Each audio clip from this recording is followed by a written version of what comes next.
Hi, everyone. My name is Gabrielle Brown. I'm the Director of Recruiting Operations for TurnkeyZRG, and I'm here today with two of our operations associates. I'm here with Michelle and Paulina, and they serve on our operations team and handle various tasks on a day-to-day basis. So before we get into our questions to learn more about them and their backgrounds and what they do, I want to pass the floor over to them. And so Michelle and Paulina, if you could just tell us a little bit about who you support on Turnkey's team, what your day-to-day includes, that'd be great. So Michelle, I'm going to pass it off to you. Okay, I'm Michelle Etienne. I support Tom Truitt, who's our music managing director. So I help him with all of our music and music industry searches.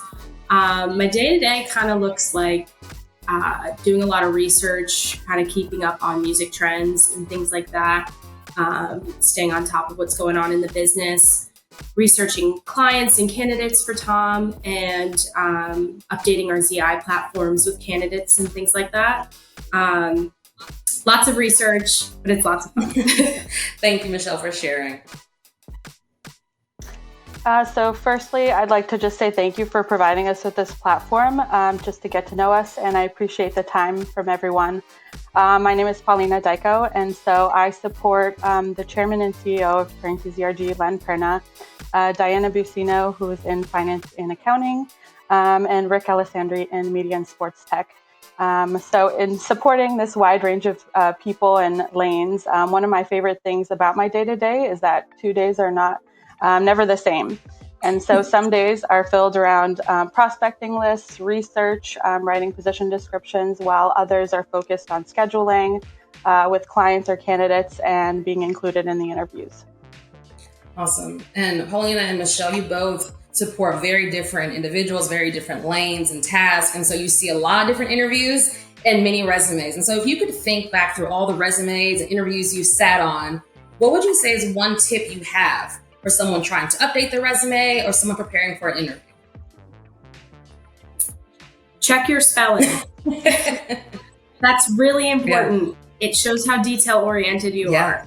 If you have a misspelled word or multiple misspelled words on your resume, it kind of makes us think that you don't care enough. Mm-hmm. That might sound a little harsh, but if you want to come prepared and look professional, you need to have a clean, well-spelled resume. I'd also say a well-organized resume. Don't use too many words or make it too busy. We want a really kind of clean breakdown of your career. So those are my two big tips. Those are my two. I see misspellings and kind of a jumbled resume. Those are two big red flags for me. Awesome. I definitely agree with everything that Michelle has said. Something that it can be difficult for some people is writing about themselves and being able to take a step back and kind of reflect on their career, especially if they've been there for a really long time. They're kind of, focused with their head down and focused on their day-to-day. So one of the things that I've noticed missing from a lot of resumes is providing some performance metrics or quantitative data on how maybe you've moved the needle in an organization, or whether that be through revenue growth or providing some kind of percentages. So while the day-to-day is important to showcase, I think it's also equally important to add in some of the metrics. Both those are great tips. Those are wonderful tips, guys. And so I wonder, though, you all had sat on some really phenomenal interviews as well. So what is one of your best interviews you've seen someone do, and what did they do well that made them stand out? Ask questions. Come prepared with questions. Learn about the interviewer as much as the interviewer wants to learn about you. Mm-hmm. It shows interest in the company. It shows that you're, there to sell yourself, but also kind of remind them that they're trying to sell them to you as well. And so I think don't talk too much about yourself. Don't take up the whole conversation. Let it be 50-50 and kind of inquire yourself about the role and things like that. That's the most impressive things I've heard and seen on interviews. I would agree with everything that Michelle has to say. Also, providing concrete examples is definitely something that's important, instead of just giving, vague and generalized statements. Providing something that, backs you up is definitely compelling. Wonderful. Thank you both. And you both know me really well by this point. So I love reflection and thinking back to how we can get better and keep growing. And so when you think about the best lesson you've learned professionally so far, what would you say it's been for you and why? For me, it's definitely, I've learned to have hard conversations with people. Although they aren't necessarily confrontational, I'm not a very confrontational person by nature. So I think, in my time, I've had to provide some constructive feedback to candidates, and it's made me uncomfortable. But at the end, I know that it's helpful to them and it's helpful to me. In order to be a good recruiter, you have to be teaching people, the right skills and things like that in order to interview and things like that. So for me, it's just having those, learning how to have those hard conversations, learning to provide good constructive feedback. That's the biggest lesson I've learned and something I've gotten a lot more comfortable with. And Michelle, I love that one because I am always an advocate for having hard conversations. And so when you think about the steps you took yourself to build that confidence and really be comfortable, standing up, using your backbone, what steps did you take for yourself to be more confident in that?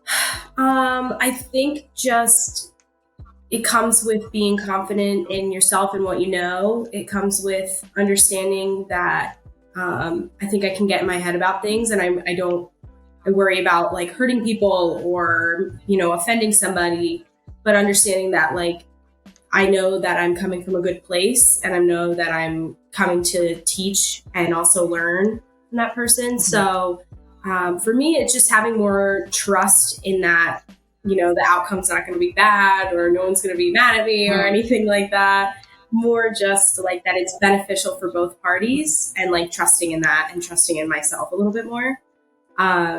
So to sum it up, comes from building more self-confidence and more professional confidence within myself, for sure. I love the topic of trusting in yourself more. That's really good. I appreciate that. Paulina, what would you say is your favorite lesson you've learned? So I was actually reminded of this lesson this week while I was on a call with Len. He mentioned the importance of time. And so my favorite lesson is protecting your time. So time is something that, keeps moving forward and you're never able to kind of get it back. And so having that reminder motivates me to work with more intention and have more clear communication. So second to that is also learning how to, value your time management skills and setting expectations. So to go along with that, it also means the ability to be able to say no, so that you can say yes and have energy for things that serve you more. An example I'd say in my work is kind of letting the team know when I'm at capacity with workload, learning that it's kind of okay to ask for help and know that you, in the back of your mind, that you have a supportive team that will step up in those moments when you need help. Wonderful. That's wonderful. And I have one more work question, then we'll get to some fun questions, ladies. And so when you think about your favorite search to date that you have worked on, what has it been and why? And I want to know. My favorite search has been for a client we have called Endurance Music.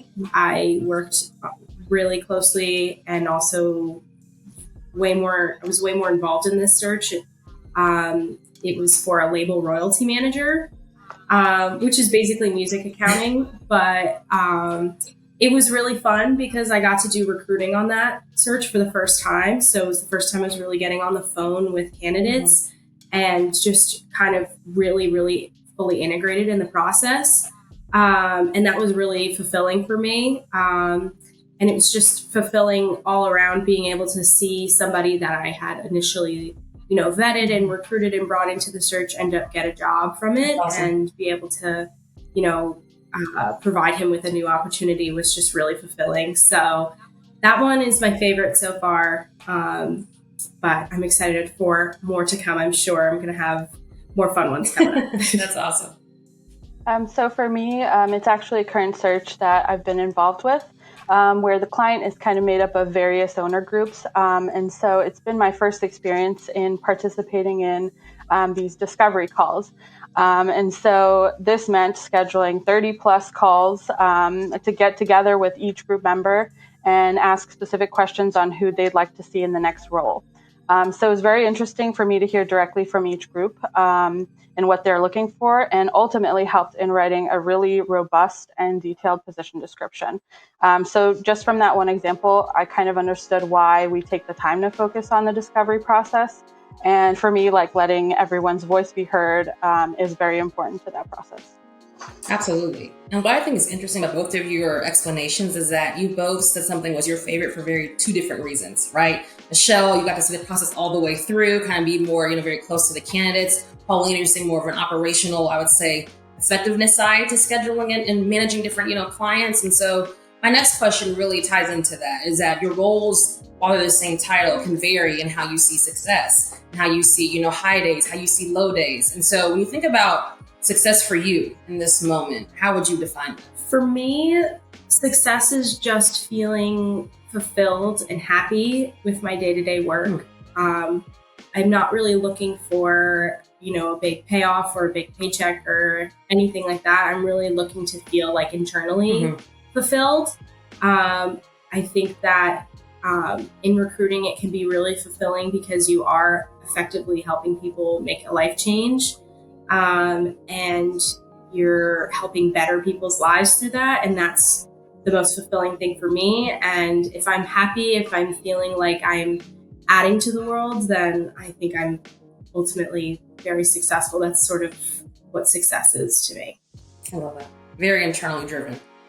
Because what we talked about a lot in our operations, professional development sessions, about having success be tied to something that can't change. So for you, it's fulfilling and really help people find their dream role, and so I love that you mentioned that. Yeah. So I think success means something different for everyone. For me, it's just having a lasting impact on the things that I do in my personal life and at work. So for me at work, I feel successful when I've made progress towards solving a problem or reaching a specific goal. And I think in my personal life, it's more maintaining a strong family bonds, having healthy relationships with people and with myself. So it can be short-term wins or like long-term goals, but I think success is a process that's always evolving. I love that you mentioned a piece about success also being progress toward a goal. I think that's something really important to highlight, is that success isn't always the end destination, right? When you cross the finish line, like success is every step of the way. I think that's a healthy way to look at it, so that you don't become so tied to a result, but more, to your growth overall. And that's really a good point to highlight. And for you both, I think as you all are growing in your careers and learning new things and developing, it can be so easy to look left and right? You get into a season of your life where maybe going harder for you in something, or it just is not clicking. And so again, looking left and right can be detrimental. And so how do you make sure that you're not comparing yourself and just staying true to who you are? For me, it's just reminding myself that everyone's on their own path, and that you're never supposed to be doing the same thing as somebody else or experiencing the same thing as somebody else all the time, because we all have our own journeys. We all have our own things that we're supposed to be doing in the moment that are taking us places that we might not even be sure about where we're going yet. You know what I mean? Like, I think for me, it's just being like, okay, that's where they are, and this is where I am, and feeling content with that. Sometimes that's really hard. It is. You have to, and that kind of drives into a lot, again, going back into what I said earlier about like self-confidence. You just have to build up this like personal and professional confidence within yourself that I'm here for a reason. I'm here in this situation for a reason, and I'm going to learn from it, and I'm going to take from where I am, and eventually I might be where they are. But just being content where you are and knowing that you're there for a reason. It's you have to consistently, be able to remind yourself of that. Absolutely. And Michelle, the theme through all of your answer to me is be where your feet are. Like, I always say that to myself. Yeah. Be where your 2 feet are, and that's the only feet you need to worry about. And so I agree with you, because it keeps you grounded, it keeps you rooted in really who you are versus what someone else is doing. So thank you for sharing that. Staying present. Yes. It's very hard to live in the present moment. It is. But I feel like if you are doing that, and you're cutting out a lot of nonsense that might take you other places that you're not meant to be, making you worry too much or making you think you're not good enough. Just be where you are today. Yes. Enjoy it. Yeah. I love that. I definitely agree with Michelle in saying that, everyone's on their own journey and they define their goals. and accomplishments differently. I think for me, I try not to allow anyone else's success make me feel like inferior, but instead kind of use it as fuel for my own career and journey, and just to feel inspired by that person instead, and learn from them by listening and asking questions. And Paulina, to your point, there's enough sunshine for everybody, so someone else having a good season of their life does not take away from your season, what you can accomplish as well. And what's interesting about the two of you is that you have both been with Turnkey for less than a year. So you both recently experienced a learning curve when you joined the team. And so we all can be honest, there's sometimes anxiety and stress that does come with a new role and learning new personalities and how you kind of fit into the equation. So how did you manage that stress and anxiety so that you were still able to be productive in your role? For me, I do struggle with change. It's always kind of been a theme throughout my life, even if something as simple as like changing semesters in college, like starting new classes for me was just like, oh my God, like, no, I miss my old classes, or I miss my old routine. But I always have to remind myself of those times of change where, if I think, okay, when I graduated college, right, I was like, oh my gosh, my life is changing. Yeah. And then I got comfortable, that change sort of, the fear of it, the anxiety of it sort of ended up wearing off, and I got into a new routine. Yeah. So it's almost like reflecting on past change and realizing I ended up in a spot where I am now and I'm good and here I am. So it was just being like, one day, Michelle, like adding a new profile to ZI is going to be like the back of your hand and you're not even going to be worried about it. And here I am. It's not something I'm worrying about. So it's just reminding myself of past change that I've had to work through, and knowing that I always ended up in a spot where it became my routine. So for me, it was just doing that, having, again, the confidence in myself that I could learn these new skills and, be able to be effective and helpful, reminding myself I was hired for a reason. The team trusts me. They had enough trust in me to bring me on. So just reminding myself of the past and holding on to, the excitement of the future. And Michelle, I think you're spot on though. But I think we do go through those tough times, those moments of change, so that in the future we can use them to fuel us for our confidence going forward. So I think there is a piece of that is very true, and that we don't go through that for no reason. We use that to help us get forward. So I love that you brought that up, because change is very hard. I think anybody says it's not, you're not be telling the truth, because anybody experiences some anxiety with change. So I'm so happy you said that. To go off of what Michelle said, I think it's really difficult if you didn't have such an inclusive and supportive team as the one that we have. So culture is something that's really important to me in an organization. And so it's important that, you feel comfortable when you're asking questions, learning as much as possible in a fast-paced environment, and not being afraid to be able to make the mistakes. Also, when it comes to managing stress, I think a little bit of self-care, whatever that may look like to anybody, definitely doesn't hurt. Absolutely. Self-care is very important. It comes in a variety of fashions. Sure. I will agree that our team is really, really supportive and really inclusive and kind. So I think if I didn't feel as supported and uplifted by my team, I might have had a harder time. But I always knew that I could ask someone a question. I never felt uncomfortable or like a burden asking someone a question. And I was always reminded by my teammates, I was there at one point, it's all right.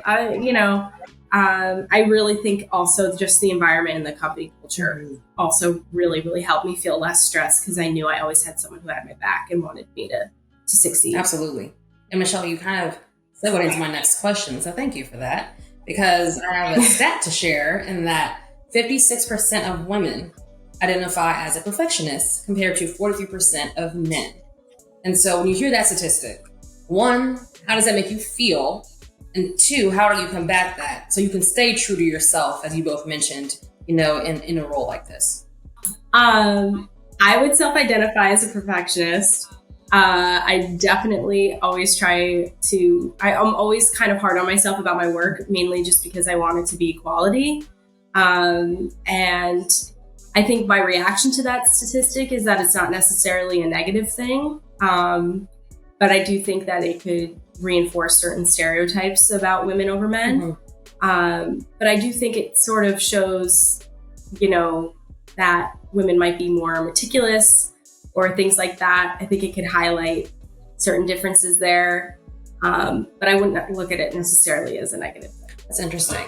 And Michelle, you know me, I'm going to push you a little bit here. So we're going to go a little further. And so how do you make sure that you're still giving yourself the grace, right? So that because you are human and still are doing the best that you can, some days are just different than other days. And so how do you infuse grace with this desire to, really care about your work so that you're being kind to yourself? I think that goes back to kind of what Paulina was saying earlier about understanding when to say no or how to respect your time.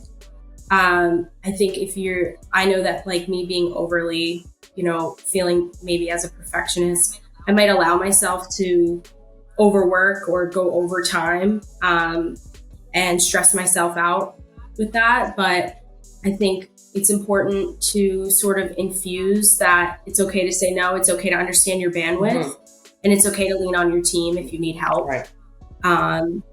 So I think in order to sort of combat that overstress and in order to sort of combat all of that, I would say leaning in on your team is really, really important. Asking them for help, asking them to check over something. I think sometimes perfectionists get in their head. They might think something isn't good, but if they throw it over to a team member, they'd say, this looks great. And then you're like, oh, okay, it looks good. Cool. All right. I don't have to worry about that. Or what was I thinking there? Right.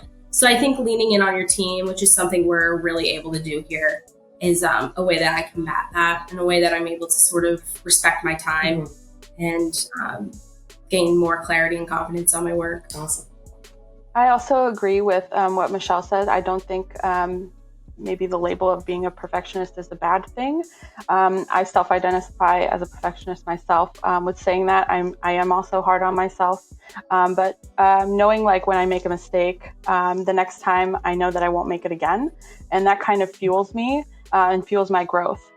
So I kind of don't let, myself striving to be the best version of myself become a barrier from taking away from like my own success. And so it's definitely a balance. It's definitely a balance for sure. And I guess this is a follow-up question for you both. So how do you make sure that your worth, how you see yourself, isn't tied to how well you perform at your job? I think we live in a time where like your job and how well you do at your job is really, really ingrained into who you are as a person. Like personally, we've had a lot of conversations about this where some conversations start with, well, what do you do? I think career is really, really tied to who we are. And for some people that might work for them. For me, I really like to separate my job and my personal life, and I like to respect them separately. So if I'm having a bad day at work, or maybe I don't feel like I did the best job, I can always sort of lean into my personal life and go be with friends or family and know that, I feel fulfilled there, and I don't really let it drain into that. So I think although it might be hard because there's so much focus on work and life and like not really having that balance, it's really, really important to find that balance and know that what you do does not equal who you are. Unless you want it to. For me, I don't really want it to all that much. So I think it's just important to sort of be able to distinguish that within yourself and separate those worlds as much as you can. A couple of years ago, I was asking someone that question who was in a pretty high role as a woman, she had young children, how do you find that balance? And she said to me, you're never going to find the balance. You're going to find the harmony of the two worlds. And I love that. And I still use that today of like work-life harmony, right? Like, cause it's never going to be 50-50, right? That's going to be almost impossible to attain, but the harmony of the two, really being able to say, okay, I'm going to, Michelle, to your point, I know you love your dog. So we're going to have a dog walk, after a long day of work. Like that is a way to find harmony and still recharge yourself. So I think that's a really, really important piece. And I totally agree with that, Gabby. I definitely think I don't identify myself with just my job title. I mean, I'm a wife, a dog mom, a sister. There's so many other things. And I think that, that harmony is definitely something that you touched on that does ring true. Yeah, absolutely. And ladies, as we go through life, it's really important, as you both have mentioned, to like really lean on each other. Specifically as women, it can be hard sometimes. And so, what do you think we can better do to support each other in our professional life and our personal life? I think that professionally, and we've done this at Turnkey, we've had just like women get-togethers where we've come together and spoken on topics that really pertain to us in the workplace. I think that's really important, just to have more like fun camaraderie with one another, to know that we can trust each other and lean on each other. Yeah.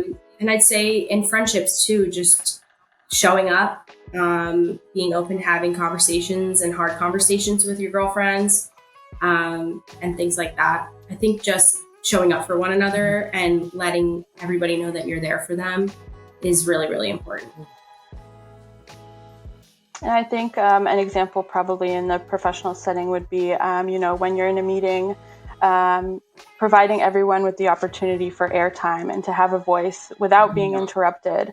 And then also making sure that women are giving credit for their ideas so that they don't get lost within the group.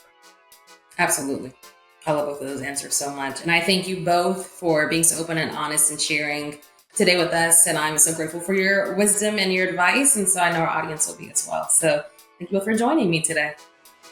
Thank you, Gabby. Thank you.